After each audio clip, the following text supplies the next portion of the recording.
Bonjour, c'est B42. Je vais vous faire une petite vidéo, une de plus sur mon sac à dos. Mon sac à dos, on va dire, rando bivouac courte durée. En effet, je pars, il fait nuit, je passe mon petit bivouac, petit déjeuner demain qui est prévu, et puis après je redescends dans la matinée. Donc pour l'instant progression, et puis ensuite je vous montrerai mon installation, mon sac, comment c'est fait, et ainsi de suite. Allez, on marche.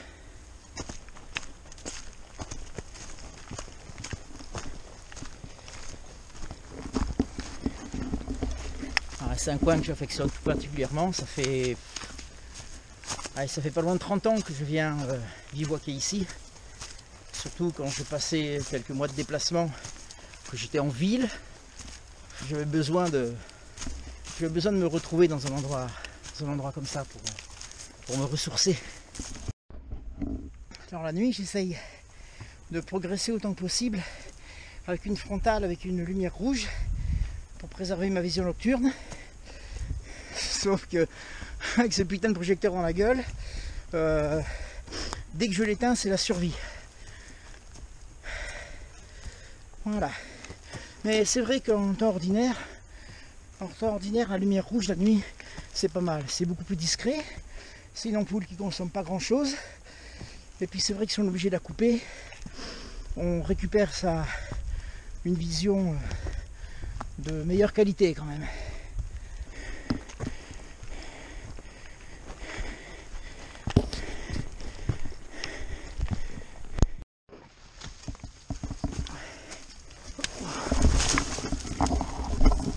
Oh putain, ça faisait quelques temps que j'étais pas venu.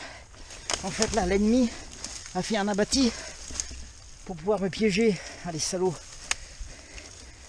J'espère que mon endroit de bivouac, ils l'auront pas tondu. Il est pas très très loin.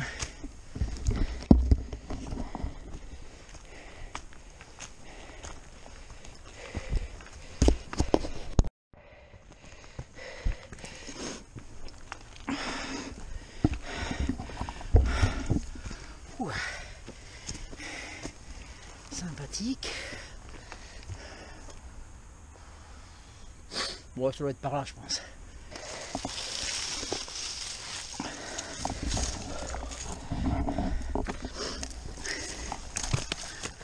J'ai pas dû prendre le chemin le plus direct, je pense. Mais avec ce projecteur en la gueule, j'ai dû louper un ou deux chemins. Ouais, ça va le faire quand même. J'arrive. C'est par là.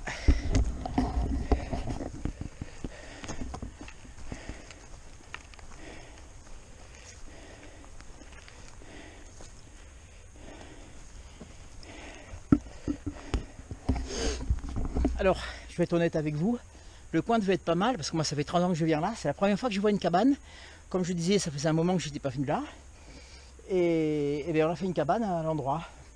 Ils ont rien dégueulassé, ils n'ont pas dénaturé, donc moi ça me va bien.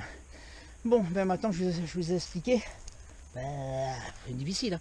Je vais vous expliquer un petit peu la suite des événements. Donc j'ai fait une petite progression, je vais bien transpirer quand même. Alors on arrive sur le lieu de bivouac, on pose son sac et on se change pas, on est trempé, mais on se change pas tout de suite, il faut attendre, je dirais 10 minutes, un quart d'heure, le temps que le corps soit redescendu un peu en température. Si je mets mes vêtements secs de nuit maintenant, dans 10 minutes ils sont trempés, donc c'est pas la peine. Mais maintenant j'ai du boulot, donc bon, j'ai déjà mon emplacement, je vais installer mon bivouac, tranquille, je vais surtout préparer mon feu, et puis après on se retrouve pour l'allumage du feu, puis pour l'explication du sac. Allez, c'est parti.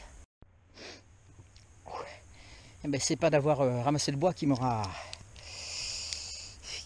fait arrêter de transpirer, hein, surtout pour amener ça. Le gros là, il m'a bien fait chier. Bon, il n'y a pas besoin de façon de faire un feu monstrueux, hein, il fait très très doux pour un 24 octobre. C'est impressionnant, on se croirait l'été. Mais enfin bon, le principe c'est le petit bivouac, le petit feu, voilà, on sépare pas les deux. Et donc maintenant j'allume mon feu, voilà.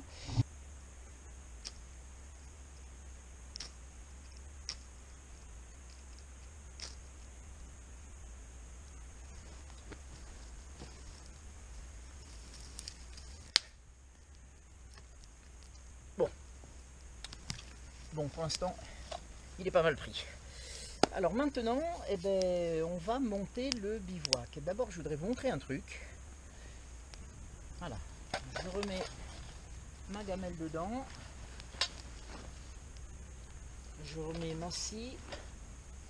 Je remets mon petit déjeuner. Et on va dire, admettons, on apporte l'appareil photo quand même. Le reste, je ne mets pas parce que c'est pas prévu quand je pars en randonnée d'habitude d'avoir tout ce matériel vidéo. Là, je fais un petit film pour alimenter mon site. Voilà, donc petite rando légère, le bivouac, alors qu'il fait des températures pas trop froides. Je sais qu'il ne va pas pleuvoir, donc j'ai pas tout prévu. J'ai pas prévu mon tarp et ainsi de suite. Mais j'ai un sac à dos. Ah.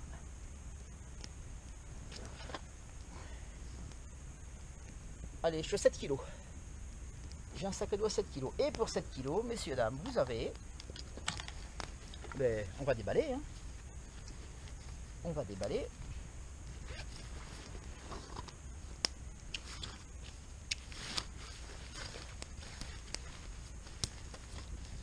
Alors ça c'est du... J'ai fait du lait de noix de cajou pour mon petit déjeuner demain, avec ma gamelle naturellement.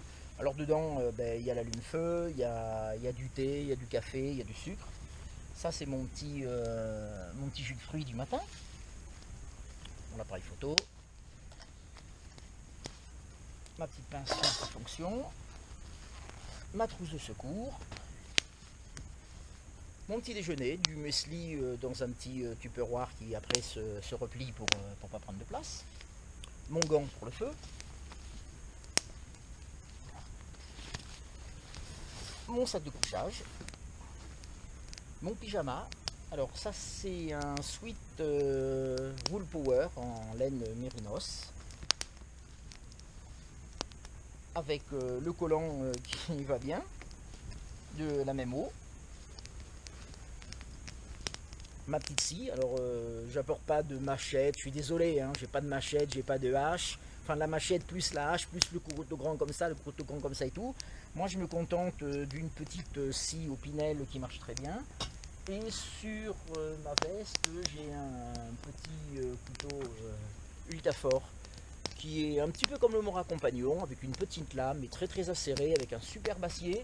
Et pour le petit bricolage, ça suffit largement. Je suis pas dans un camp bushcraft, hein, je vais pas bâtonner, je vais pas. Ça cette cabane, c'est pas moi qui l'ai faite, hein, moi je me contente de dormir. Ça fait double emploi, mais c'est un tour de cou bonnet. Une paire de grosses chaussettes pour la nuit. Une paire de gants, pareil. Et là je vais pas en avoir besoin, j'aurais pu encore économiser 700 grammes hein, sur les 7 kilos, j'aurais pu économiser encore le poids de mon poncho thermique. Là, je me suis dit au bivouac, c'est fait un peu frais, je me mets dedans et tout. Et voilà. Alors, le premier truc à faire, c'est d'étendre ma petite couverture pour m'isoler du sol.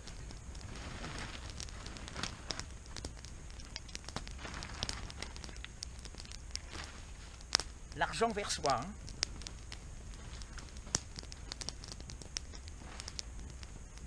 Ça c'est un petit moyen pour ceux qui se demandent à chaque fois dans quel sens on le met. Alors, mon petit matelas X machin là, qui pèse quelques grammes.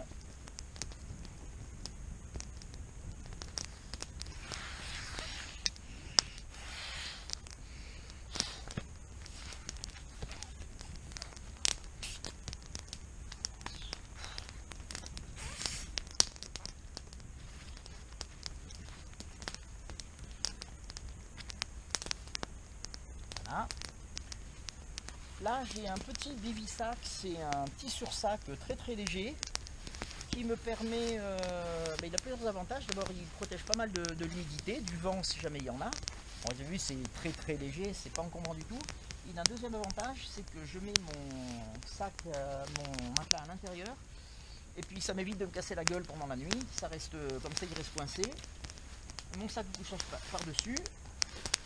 Voilà, et puis ça me permet de le protéger déjà, parce que ça c'est hyper fragile à la déchirure, aux épines de pin et tout ça. Et puis ça me permet de ne pas me casser la gueule pendant la nuit. Voilà. Et le sac à l'intérieur.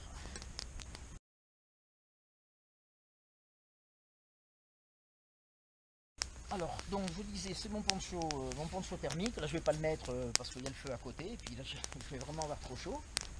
Mais qui peut me servir de sac de couchage, comme je disais, et puis qui peut me servir de couverture, et qui va me servir d'oreiller, je pense, pendant la nuit. Et donc mon pyjama que je mettrai quand j'aurai fini de transpirer, quand j'aurai fini de m'occuper du feu. Voilà, une bouteille d'eau pour la nuit. Et puis c'est tout. Alors ça c'est mon filtre, parce que j'ai amené 1 litre de flotte, mais j'ai toujours mon filtre pour la flotte. Voilà. Les gants, je vais pas en avoir besoin. Le bonnet éventuellement là. Et je range mes affaires.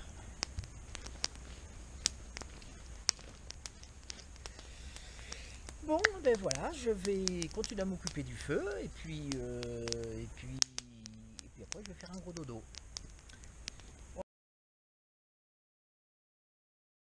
Ah. Alors naturellement, toutes ces techniques, vous pouvez les apprendre avec Survie et Nature.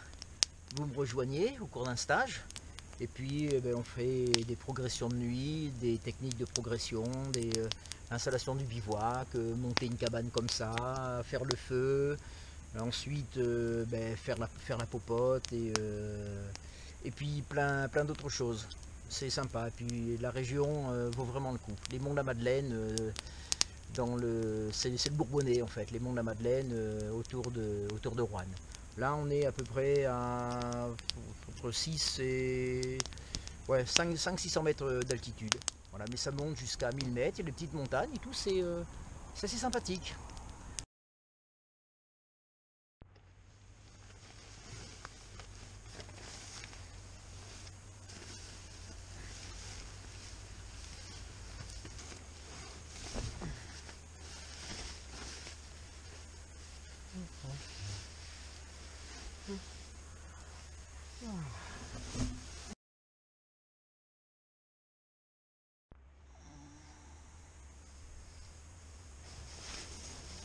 Coucou les gens, eh ben, je valide la solution, un petit peu tout. Je regrette juste qu'il ait fait pas assez froid dans la nuit pour que ce soit vraiment concluant. Mais enfin, jusqu'à des températures de 10 degrés, ce petit duvet avec ça, c'est largement, j'ai même eu un petit peu trop chaud. Voilà, il reste à voir si entre 0 et 5 degrés ça passe. Mais enfin voilà, bien agréable. Bon ben maintenant petit déjeuner et puis après je vais y aller. Ah ouais, alors pour le petit déjeuner, comme je disais, dans un tupperware je mets du muesli avec des fruits séchés, des trucs comme ça. J'ai sucré avec un petit peu de miel. Et puis ici,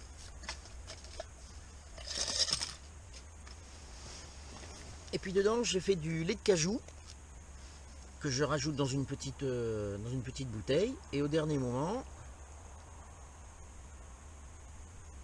voilà, comme ça évite que ça détrempe.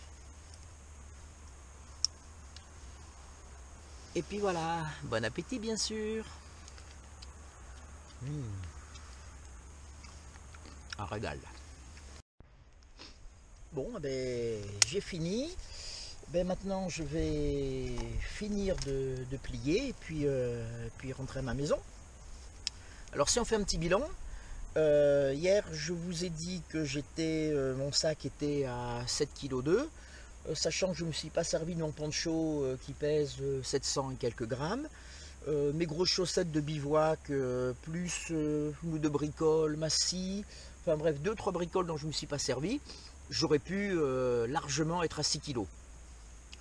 Alors d'un autre côté, le poids, c'est pas un but. D'avoir un sac à dos le plus léger, c'est pas le but en soi.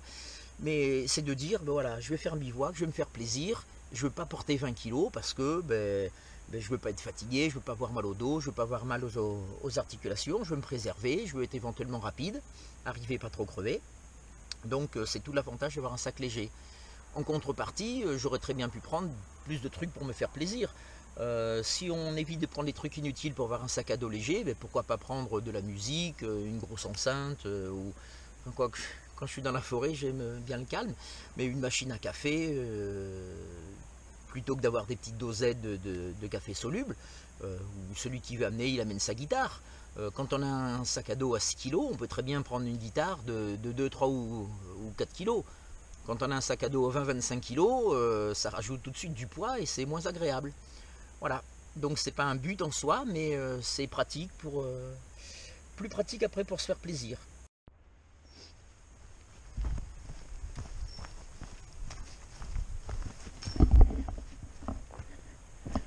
Voilà, c'est le même chemin qu'hier, ou à peu près. Sympa, hein?